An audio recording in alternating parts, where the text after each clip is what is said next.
87वां अध्याय वेद स्तुति। राजा परीक्षित ने पूछा, भगवान, ब्रह्म कार्य और कारण से सर्वथा परे है। सत्व, रज और तम, ये तीनों गुण उसमें है ही नहीं। मन और वाणी से संकेत रूप में भी उसका निर्देश नहीं किया जा सकता। दूसरी ओर समस्त श्रुतियों का विषय गुण ही है। ऐसी स्थिति में श्रुतियां निर्गुण ब्रह्म प्रतिपादन किस प्रकार करती है, क्योंकि निर्गुण वस्तु का स्वरूप तो उनकी पहुंच के परे है। श्री सुखदेव जी कहते हैं, परीक्षित, भगवान सर्वशक्तिमान और गुणों के निधान है। श्रुतियां स्पष्टतः सगुण का ही निरूपण करती है, परंतु विचार करने पर उनका तात्पर्य निगुण ही निकलता है। विचार करने के लिए ही भगवान ने जीवों के लिए बुद्धि, इंद्रिय, मन और प्राणों की सृष्टि की है। उनके द्वारा वे स्वेच्छा से अर्थ, काम, धर्म अथवा मोक्ष का अर्जन कर सकते हैं। प्राणों के द्वारा जीवन धारण, श्रवण आदि, इंद्रियों के द्वारा महाकाव्य आदि का श्रवण, उनके द्वारा मन और बुद्धि के द्वारा निश्चय करने पर श्रुतियों के तात्पर्य निगुण स्वरूप का साक्षात्कार हो सकता है। इसलिए श्रुतियां सगुण का प्रतिपादन करने पर भी वस्तुतः निर्गुण पारक हैं। ब्रह्मा का प्रतिपादन करने वाली उपनिषद का यही स्वरूप है। इसे पूर्वजों के भी पूर्वज सनकादि ऋषियों ने आत्मनिश्चय के द्वारा धारण किया है। जो भी मनुष्य इसे श्रद्धा पूर्वक धारण करता है, वह बंधन के कारण समस्त उपाधियों, अनंतम भावों से मुक्त होकर अपने परम कल्याण स्वरूप परमात्मा को प्राप्त हो जाता है। इस विषय में मैं तुम्हें एक गाथा सुनाता हूँ। उस गाथा के साथ स्वयं भगवान नारायण का संबंध है। वो गाथा देव ऋषि नारद और ऋषि श्रेष्ठ नारायण का संवाद है। एक समय की बात है, भगवान के प्यारे भक्त देव ऋषि नारद जी विभिन्न लोकों में विचरण करते हुए सनातन ऋषि भगवान नारायण का दर्शन करने के लिए बद्रिकाश्रम गए। भगवान नारायण मनुष्यों के अभ्युदय और परम निश्रेयस के लिए इस भारतवर्ष में कल्प के प्रारंभ से ही धर्म, ज्ञान और संयम के साथ महान तपस्या कर रहे हैं। परीक्षित, एक दिन वे कलाप ग्रामवासी सिद्ध ऋषियों के बीच में बैठे हुए थे। उस समय नारद जी ने उन्हें प्रणाम करके बड़ी नम्रता से यही प्रश्न पूछा जो तुम मुझसे पूछ रहे हो। भगवान नारायण ने ऋषियों की उस भारी सभा में नारद जी को उनके प्रश्न का उत्तर दिया और वो कथा सुनाई जो पूर्वकालीन जनलोक निवासियों में परस्पर वेदों के तात्पर्य और ब्रह्मा के स्वरूप के संबंध में विचार करते समय कही गई थी। भगवान नारायण ने कहा, नारद जी, प्राचीन काल की बात है। एक बार जनलोक में वहां रहने वाले ब्रह्मा के मानस पुत्र नैसिठक, ब्रह्मचारी सनक, संदक, सनातन आदि परम ऋषियों का ब्रह्म सत्र हुआ था। उस समय तुम मेरी श्वेताधिपति अनिरुद्ध मूर्ति का दर्शन करने के लिए श्वेत द्वीप चले गए थे। उस समय वहां उस ब्रह्म के संबंध में बड़ी ही सुंदर चर्चा हुई थी, जिसके विषय में श्रुतियां भी मौन धारण कर लेती हैं। स्पष्ट वर्णन न करके तात्पर्य स्वरूप लक्षित कराती हुई उसमें सो जाती हैं। उस समय ब्रह्म सत्र में यही प्रश्न उपस्थित किया गया था जो तुम मुझसे पूछ रहे हो। सनक, संदक, सनातन, संत कुमार, ये चारों भाई शास्त्रीय ज्ञान, तपस्या और शील स्वभाव में समान थे। उन लोगों की दृष्टि में शत्रु, मित्र और उदासीन एक से है। फिर भी उन्होंने उनमें से सनंद को वक्ता बना लिया और शेष भाई सुनने के इच्छुक बनकर बैठ गए। सनंद जी ने कहा, जिस प्रकार प्रातः काल होने पर सोते हुए सम्राट को जगाने के लिए अनुजीवी वंदीजन उनके पास आते हैं और सम्राट के पराक्रम तथा सुयश का गान करके उसे जगाते हैं, वैसे ही जब परमात्मा अपने बनाए हुए संपूर्ण जगत को अपने में लीन करके अपनी शक्तियों के सहित सोए रहते हैं, तब प्रलय के अंत में श्रुतियां उनका प्रतिपादन करने वाले वचनों से उन्हें इस प्रकार जगाती है। श्रुतियां कहती हैं, अजित, आप ही सर्वश्रेष्ठ हैं। आप पर कोई विजय नहीं प्राप्त कर सकता। आपकी जय हो प्रभु। आप स्वभाव से ही समस्त ऐश्वर्यों से परिपूर्ण हैं, इसलिए चराचर प्राणियों को फंसाने वाली माया नाश कर दीजिए। प्रभु, इस गुणमयी माया ने दोष के लिए जीवों के आनंदादिमय सहज स्वरूप का आच्छादन करके उन्हें बंधन में डालने के लिए ही सत्वादि गुणों को ग्रहण किया है। जगत में जितनी भी साधना, ज्ञान, क्रिया और शक्तियां हैं, उन सब को जगाने वाले आप ही हैं। इसलिए आपके मिटाए बिना ये माया मिट नहीं सकती।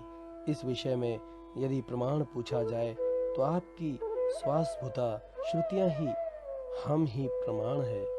यद्यपि हम आपका स्वरूपतः वर्णन करने में असमर्थ हैं, परंतु जब कभी आप माया के द्वारा जगत की सृष्टि करके सुगुण हो जाते हैं या उसको निषेध करके स्वरूप स्थिति की लीला करते हैं, अथवा अपना सच्चिदानंद स्वरूप श्री विग्रह प्रकट करके क्रीड़ा करते हैं, तभी हम यति किंचित आपका वर्णन करने में समर्थ होती है।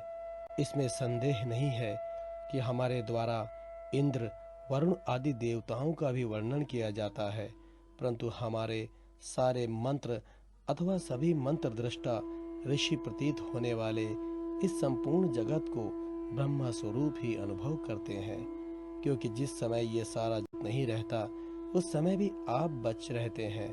जैसे घट, शराव आदि सभी विकार मिट्टी से ही उत्पन्न और उसी में लीन होते हैं, उसी प्रकार संपूर्ण जगत की उत्पत्ति और प्रलय आप में ही होती है।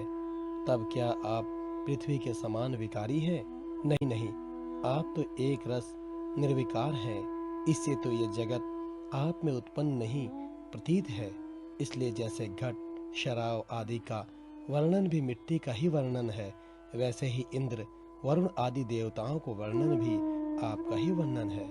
यही कारण है कि विचारशील ऋषि मन से जो कुछ सोचा जाता है और वाणी से जो कुछ कहा जाता है, उसे आप में ही स्थित आपका ही स्वरूप देखते हैं।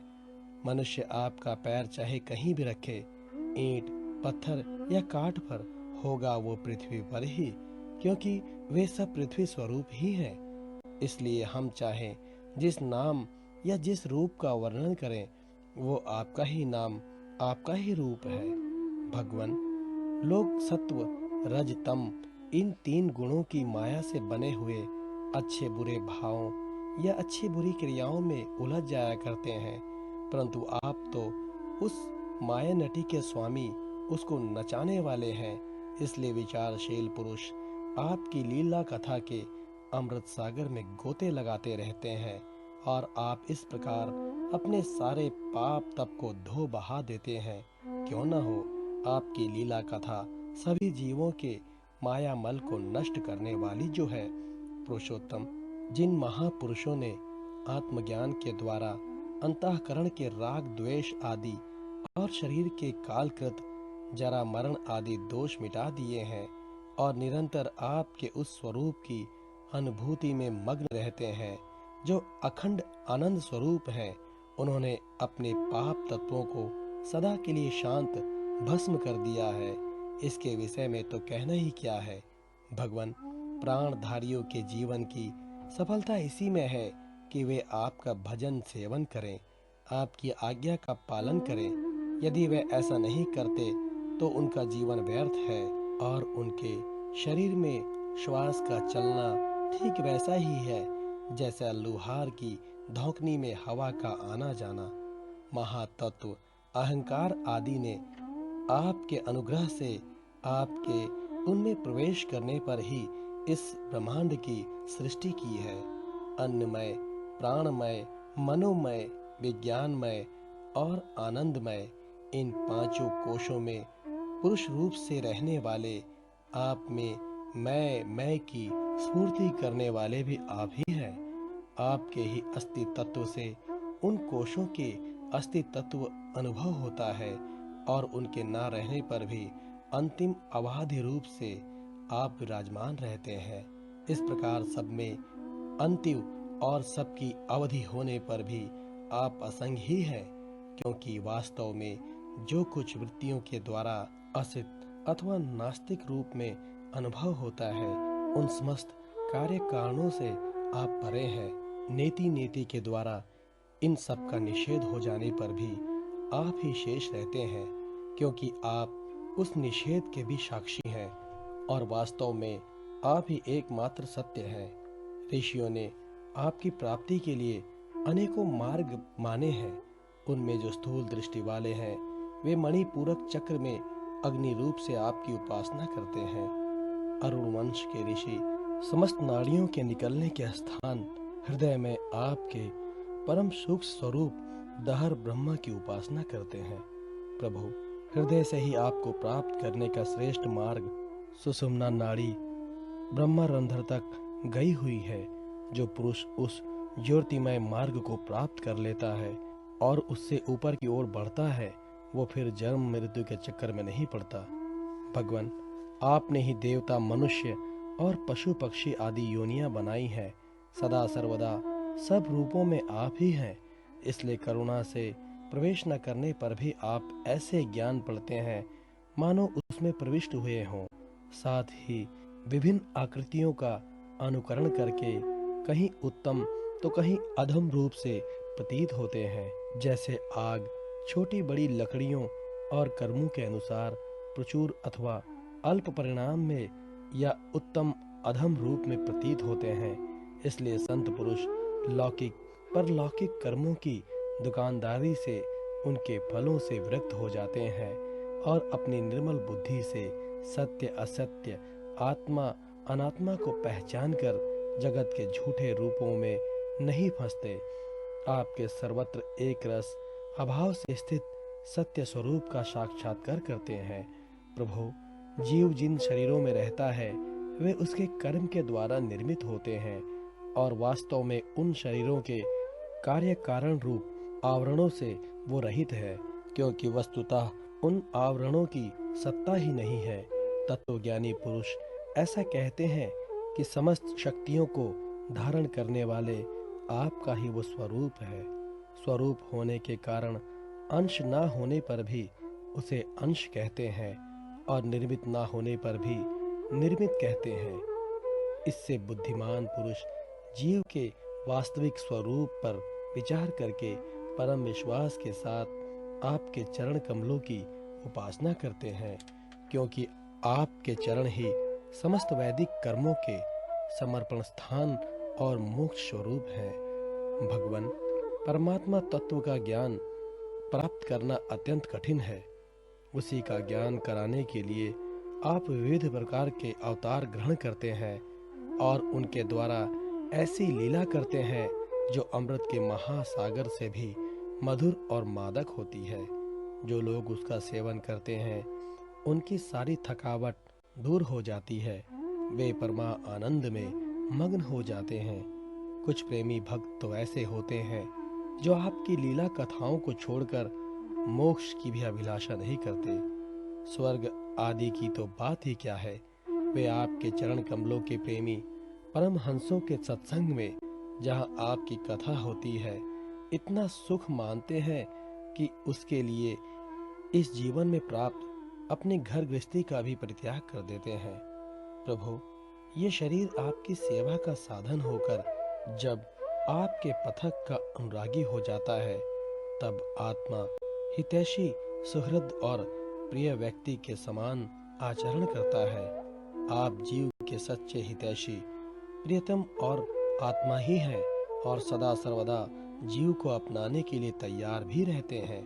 इतनी सुगमता होने पर तथा अनुकूल मानव शरीर को पाकर भी लोग शक्य भाव आदि के द्वारा आपकी उपासना नहीं करते, आप में नहीं रमते, बल्कि इस विनाशी और असत शरीर तथा उसके संबंधियों में ही रम जाते हैं।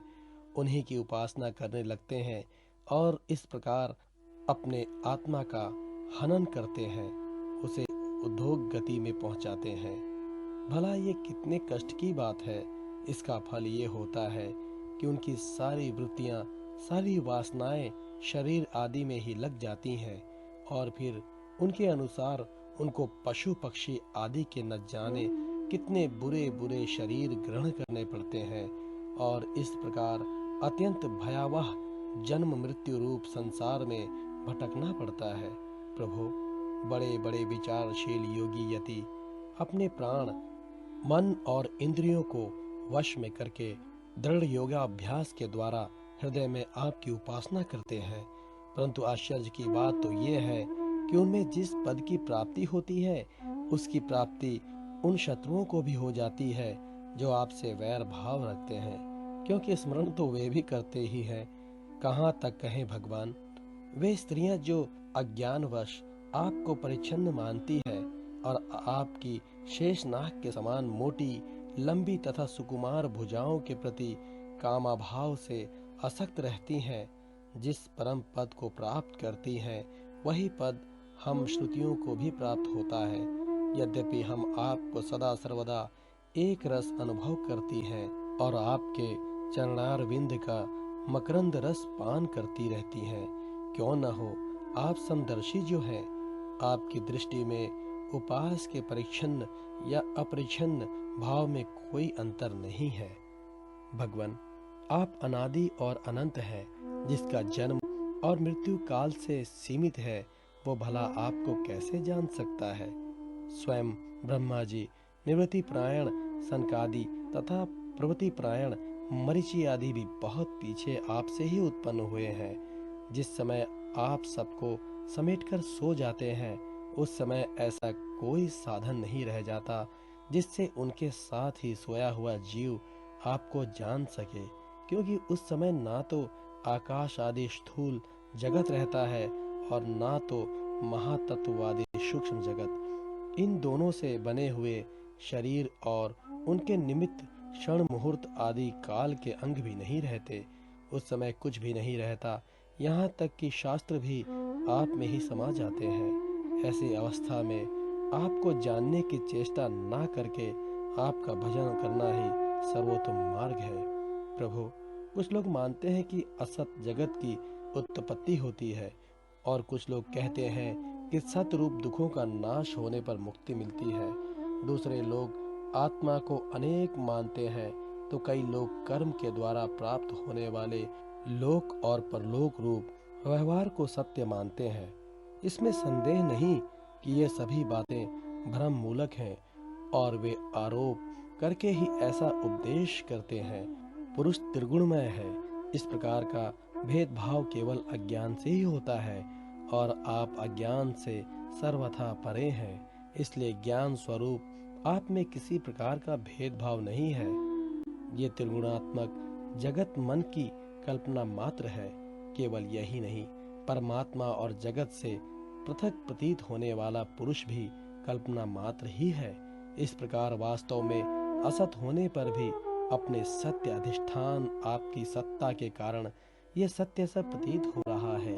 इसलिए भोक्ता, भोग्य और दोनों के संबंध को सिद्ध करने वाली इंद्रियां आदि जितना भी जगत है, सबको आत्मज्ञानी पुरुष आत्म स्वरूप से सत्य ही मानते हैं। सोने से बने हुए कड़े, कुंडल आदि स्वर्ण रूप ही तो हैं। इसलिए उनको इस रूप में जानने वाला पुरुष उन्हें छोड़ता नहीं। वो समझता है कि ये भी सोना है। इसी प्रकार ये जगत आत्मा में ही कल्पित, आत्मा से ही व्याप्त है। इसलिए आत्मज्ञानी पुरुष ही इसे आत्म रूप ही मानते हैं। भगवान, जो लोग ये समझते हैं कि आप समस्त प्राणियों और पदार्थों के अधिष्ठान हैं, सबके आधार हैं और सर्वात्म भाव से आपका भजन सेवन करते हैं, वे मृत्यु को तुच्छ समझकर उसके सिर पर लात मारते हैं, अर्थात उस पर विजय प्राप्त कर लेते हैं। जो लोग आपसे विमुख हैं, वे चाहे कितने बड़े विद्वान हो, उन्हें आप कर्मों का प्रतिपादन करने वाली श्रुतियों से पशुओं के समान बांध लेते हैं। इसके विपरीत जिन्होंने आपके साथ प्रेम का संबंध जोड़ रखा है, वे न केवल अपने को बल्कि दूसरों को भी पवित्र कर देते हैं, जगत के बंधन से छुड़ा देते हैं। ऐसा सौभाग्य भला आपसे विमुख लोगों को कैसे प्राप्त हो सकता है। प्रभु, आप मन, बुद्धि और इंद्रिय आदि कारणों से चिंतन, कर्म आदि के साधनों से सर्वथा रहित हैं, फिर भी आप समस्त अंतःकरण और ब्रह्म कारणों से, शक्तियों से सदा सर्वदा संपन्न हैं। आप स्वतः सिद्ध, ज्ञानवान, स्वयं प्रकाश हैं। अतः कोई काम करने के लिए आपको इंद्रियों की आवश्यकता नहीं है। जैसे छोटे छोटे राजा अपनी अपनी प्रजा से कर लेकर स्वयं अपने सम्राट को कर देते हैं, वैसे ही मनुष्य के पूज्य देवता और देवताओं के पूज्य ब्रह्मा आदि भी अपने अधिकृत प्राणियों से पूजा स्वीकार करते हैं और माया के अधीन होकर आपकी पूजा करते रहते हैं। वे इस प्रकार आपकी पूजा करते हैं कि आपने जहाँ जो कर्म करने के लिए उन्हें नियुक्त कर दिया है, वे आपसे भयभीत रहकर वही काम करते रहते हैं। नित्य मुक्त आप मायातीत हैं, फिर भी जब अपने इक्षण मात्र से, संकल्प मात्र से माया के साथ क्रीड़ा करते हैं, तब आपका संकेत पाते ही जीवों के सूक्ष्म शरीर और उनके सुप्त कर्म संस्कार जग जाते हैं और चराचर प्राणियों की उत्पत्ति होती है। प्रभु, आप परम दयालु हैं। आकाश के समान सब में सम होने का कारण ना तो कोई आपका अपना है और ना तो पराया। वास्तव में आपके स्वरूप में मन और वाणी की गति ही नहीं है।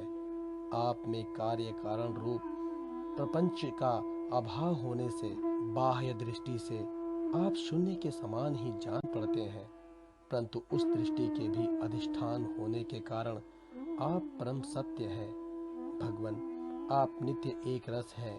यदि जीव असंख्य हों और सब के सब नित्य एवं सर्वव्यापक हों, तो तब तो वे आपके समान ही हो जाएंगे।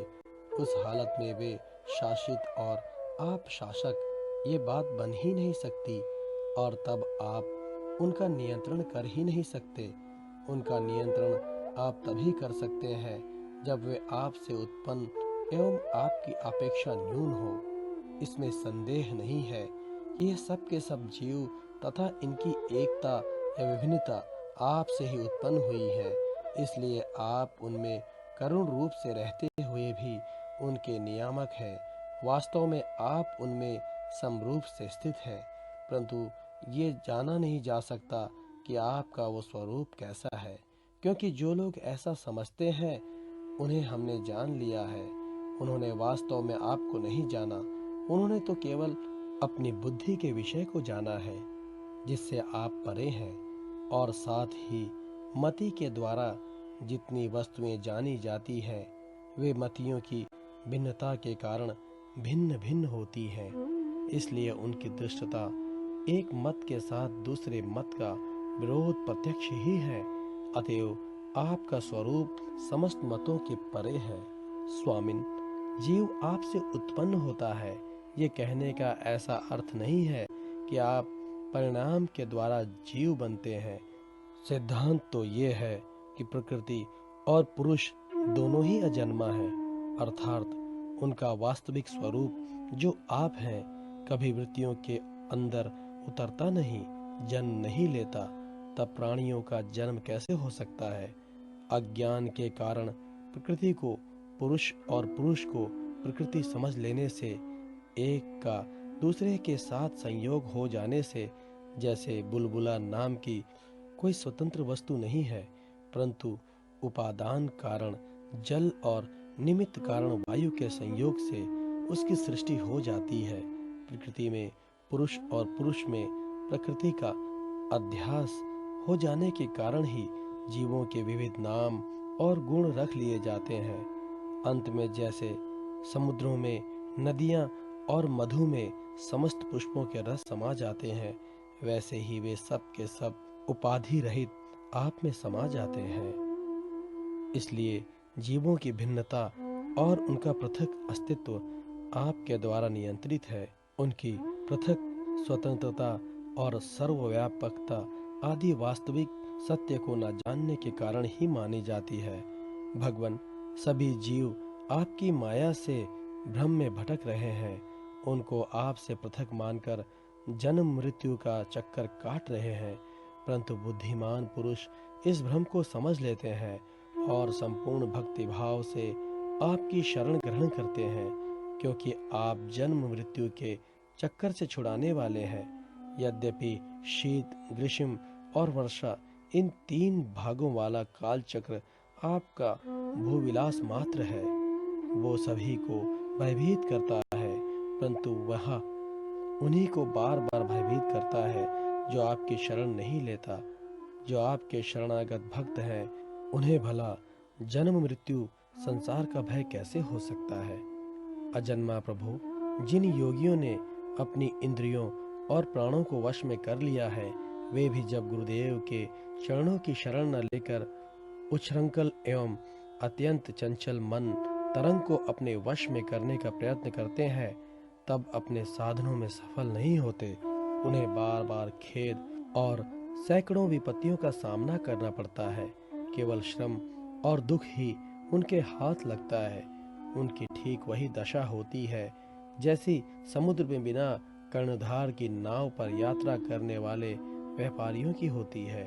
तात्पर्य ये है कि जो मन को वश में करना चाहता है, उनके लिए कर्णाधार गुरु की अनिवार्य आवश्यकता है।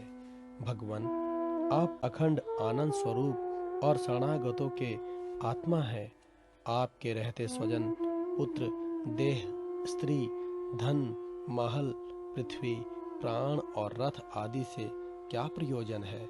जो लोग इस सत्य को, सिद्धांत को न जानकर स्त्री पुरुष के संबंध से होने वाले सुखों में ही रम रहते हैं, उन्हें संसार में भला ऐसी कौन सी वस्तु है जो सुखी कर सकती है। क्योंकि संसार की सभी वस्तुएं स्वभाव से ही विनाशी है, एक न एक दिन मटिया मेट हो जाने वाली है। तो आप क्या वे स्वरूप से ही सारहीन और सत्ताहीन हैं, वे भला क्या सुख दे सकती हैं।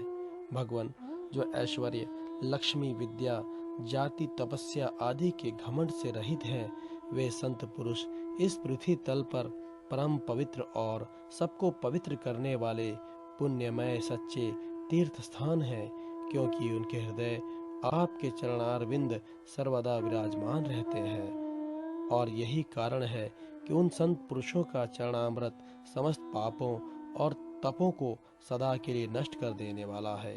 भगवान, आप नित्य आनंद स्वरूप आत्मा ही हैं, जो एक बार भी आपको अपना मन समर्पित कर देते हैं, आप में मन लगा देते हैं। वे उन देह गेहूं में कभी नहीं फंसते जो जीव के विवेक, वैराग्य, धैर्य, क्षमा और शांति आदि गुणों का नाश करने वाले हैं। वे तो बस आप में ही रम जाते हैं। भगवान, जैसे मिट्टी से बना हुआ घड़ा मिट्टी रूप ही होता है, वैसे ही सत से बना हुआ जगत भी सत ही है। ये बात युक्ति संगत नहीं है, क्योंकि कारण और कार्य का निर्देश ही उनके भेद का द्योतक है। यदि केवल भेद का निषेध करने के लिए ही ऐसा कहा जा रहा है, तो पिता और पुत्र में, दंड और घटनाश में कार्य कारण भाव होने पर भी वे एक दूसरे से भिन्न हैं। इस प्रकार कार्य कारण की एकता सर्वत्र एक सी नहीं देखी जाती। यदि कारण शब्द से निमित्त कारण न लेकर केवल उपादान कारण लिया जाए, जैसे कुंडल का सोना, तो भी कहीं कहीं कार्य की असत्यता प्रमाणित होती है। जैसे रस्सी में सांप, यहाँ उपादान कारण के सत्य होने पर भी उसका कार्य सर्प सर्वथा असत्य है।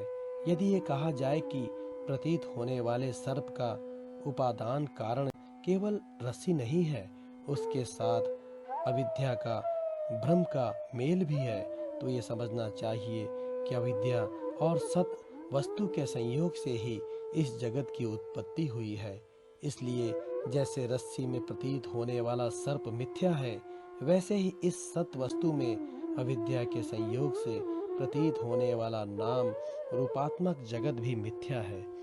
यदि केवल व्यवहार की सिद्धि के लिए ही जगत की सत्ता अभिष्ट हो, तो उसमें कोई आपत्ति नहीं है, क्योंकि वो परमार्थ सत्य न होकर केवल व्यवहारिक सत्य है। ये भ्रम व्यवहारिक जगत में माने हुए काल की दृष्टि से अनादि है, और अज्ञानी जन बिना विचार किए पूर्व के भ्रम से प्रेरित होकर अंध परंपरा से इसे मानते चले आ रहे हैं। ऐसी स्थिति में कर्म फल को सत्य बताने वाली श्रुतियां केवल उन्हीं लोगों को भ्रम में डालती हैं जो कर्म में जड़ हो रहे हैं और ये नहीं समझते कि उनका तात्पर्य कर्म फल की सत्यता बतलाने में नहीं बल्कि उनकी प्रशंसा करने, उन कर्मों में लगाने में है। भगवान, वास्तविक बात तो ये है कि ये जगत उत्पत्ति के पहले नहीं था और प्रलय के बाद भी नहीं रहेगा। इससे यह सिद्ध होता है कि ये बीच में भी एक रस परमात्मा में मिथ्या ही प्रतीत हो रहा है। इससे हम श्रुतियां इस जगत का वर्णन ऐसे उपमा देकर करती हैं जैसे मिट्टी में घड़ा, लोहे में शस्त्र और सोने में कुंडल आदि नाम मात्र है। वास्तव में मिट्टी, लोहा और सोना ही है। वैसे ही परमात्मा में वर्णित जगत नाम मात्र है, सर्वथा मिथ्या और मन की कल्पना है। इसे नासमझ मूर्ख ही सत्य मानते हैं। भगवान, जब जीव माया से मोहित होकर अविद्या को अपना लेता है, उस समय उसके स्वरूप भूत आनंदादि गुण ढक जाते हैं। वो गुणजन्य वृत्तियों, इंद्रियों और देहों में फंस जाता है तथा उन्हीं को अपना आपा मानकर उनकी सेवा करने लगता है। अब उनकी जन्म मृत्यु में अपनी जन्म मृत्यु मानकर उनके चक्कर में पड़ जाता है।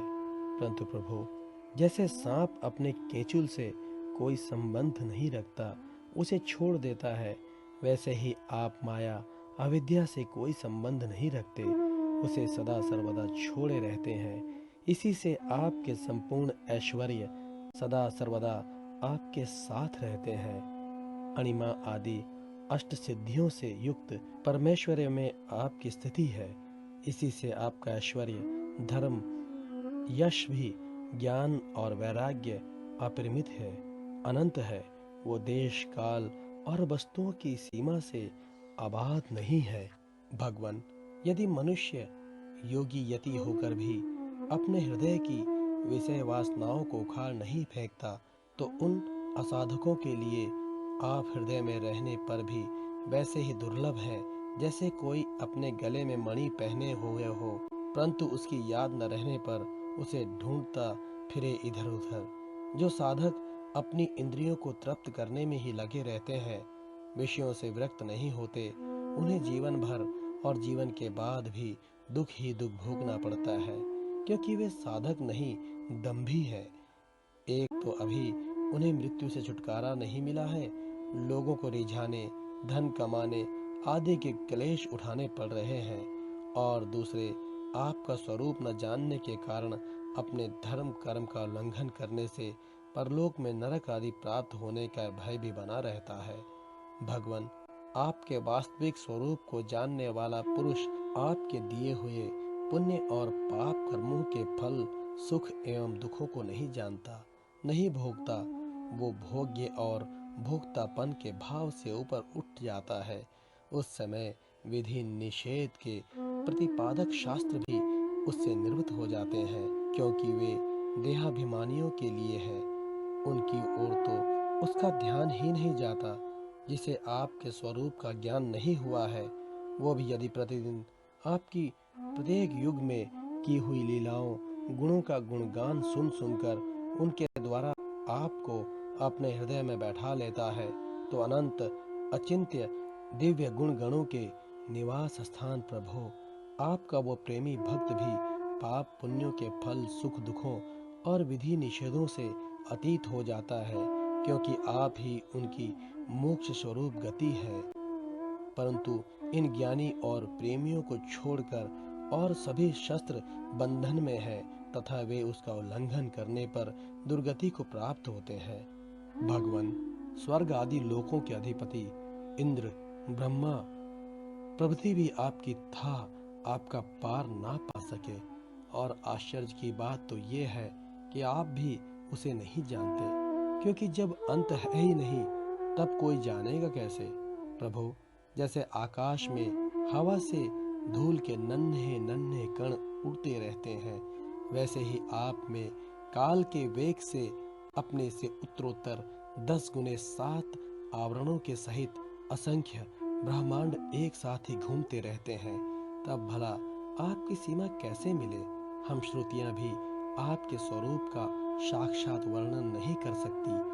आपके अतिरिक्त वस्तुओं का निषेध करते करते अंत में अपना भी निषेध कर देती हैं और आप में ही अपनी सत्ता खोकर सफल हो जाती हैं। भगवान नारायण ने कहा, देवर्षि, इस प्रकार सनकादि ऋषियों ने आत्मा और ब्रह्मा की एकता बताने वाले उपदेश सुनकर आत्मस्वरूप को जाना और नित्य सिद्ध होने पर भी इस उपदेश से कृत्य से होकर उन लोगों ने सन्नंद की पूजा की। नारद, सनकादि ऋषि सृष्टि के आरंभ में उत्पन्न हुए थे, अतएव वे सबके पूर्वज हैं। उन आकाशगामी महात्माओं ने इस प्रकार समस्त वेद पुराण और उपनिषदों का रस निचोड़ लिया है। ये सबका सार सर्वस्व है। देवऋषि, तुम भी उन्हीं के समान ब्रह्मा के मानस पुत्र हो, उनकी ज्ञान संपत्ति के उत्तराधिकारी हो। तुम भी श्राद्ध के साथ इस ब्रह्मात्म विद्या को धारण करो और स्वच्छंद मन भाव से पृथ्वी में विचरण करो। ये विद्या मनुष्यों की समस्त वासनाओं को भस्म कर देने वाली है। श्री शुकदेव जी कहते हैं, परीक्षित, देव ऋषि नारद बड़े संयमी, ज्ञानी और पूर्ण काम और नैष्ठिक ब्रह्मचारी हैं। वे जो कुछ सुनते हैं उन्हें उसकी धारणा हो जाती है। भगवान नारायण ने उन्हें जब इस प्रकार उपदेश किया तब उन्होंने बड़ी श्रद्धा से उसे ग्रहण कर लिया और उनसे ये कहा। देव ऋषि नारद ने कहा, भगवान, आप सच्चिदानंद स्वरूप श्री कृष्ण हैं। आपकी कीर्ति परम पवित्र है। आप समस्त प्राणियों के परम कल्याण मोक्ष के लिए कमनीय कालावतार धारण किया करते हैं। मैं आपको नमस्कार करता हूँ। परीक्षित, इस प्रकार महात्मा देवर्षि नारद आदि ऋषि भगवान नारायण को और उनके शिष्यों को नमस्कार करके स्वयं मेरे पिता श्री कृष्ण द्वैपायन के आश्रम पर गए। भगवान वेद व्यास ने उनका यथोचित सत्कार किया। वे आसन स्वीकार करके बैठ गए। इसके बाद देवर्षि नारद ने जो कुछ भगवान नारायण के मुंह से सुना था वो सब कुछ मेरे पितामह को सुना दिया।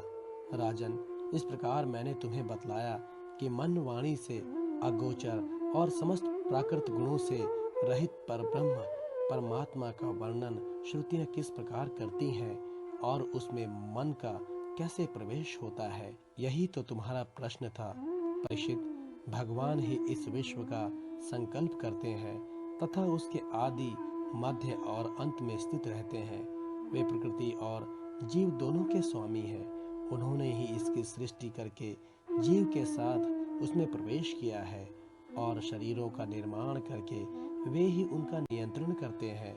जैसे गाढ़ निद्रा सुषुप्ति में मग्न पुरुष अपने शरीर का अनुसंधान छोड़ देता है, वैसे ही भगवान को पाकर ये जीव माया से मुक्त हो जाता है। भगवान ऐसे विशुद्ध केवल चिंता मात्र तत्व हैं कि उनमें जगत के कारण माया अथवा प्रकृति का रत्ती भर भी अस्तित्व नहीं है। वे ही वास्तव में अभय स्थान है। उनका चिंतन निरंतर करते रहना चाहिए।